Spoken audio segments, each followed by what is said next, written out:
sabihin. Blanks for the memories, what we learned from Flyers 1, Canadiens 0. Hi guys, this is Warik TV 2.0. Welcome to my channel. Don't forget to subscribe. Click the notification bell para ma-update kayo araw-araw. Thank you. Here are some things we've heard since the Flyers defeated the Montreal Canadiens 1-2-0 to take a 2-1 series lead in their Eastern Conference quarterfinal matchup.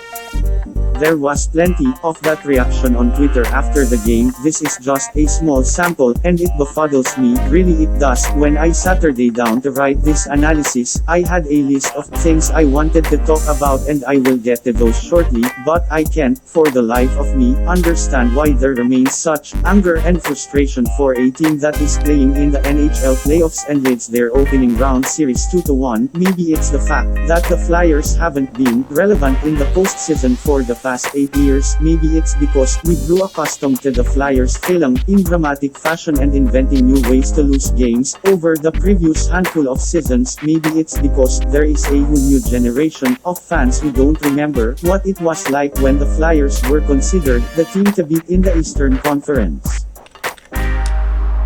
Whatever the reason is, and it could be valid or it could be complete BS, I have this to say in response. This is the NHL playoffs, people. It's the hardest tournament in sports. It's not about winning as much as it is about surviving and advancing. Teams don't just steamroll their way to the cup. Seriously, who was the last team to do that? You have to work for it, you have to earn it. No one is just going to roll over and let you blitz past them. The Flyers are facing a determined opponent with a veteran goaltender. You can be frustrated with the lack of offense in this series thus far, but you also have to acknowledge that the Canadiens are playing their asses off too.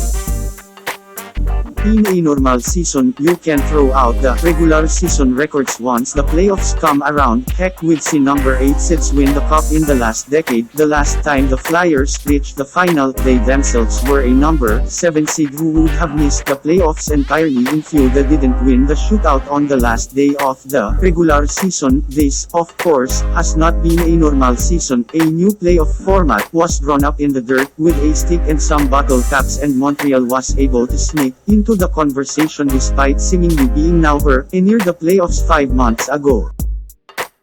But this game wasn't boring, this game wasn't ugly, this game wasn't sloppy, this was playoff hockey. Watch the game again if you can. You know the outcome, so just watch the players, how they played, what they did, the sacrifices they made for the good of the team. It's games like this that from a team perspective make the run to the cup worth all the while. Sure, the Flyers have only scored 3 goals in 3 games. Would it be better if they scored more? Of course, but when there is no room to maneuver on a sheet of ice that is brutal to play the game on, you have to resort to defensive-minded, physical hockey, and the team that executes that better will win more often than not. Dami pang gustong sabihin.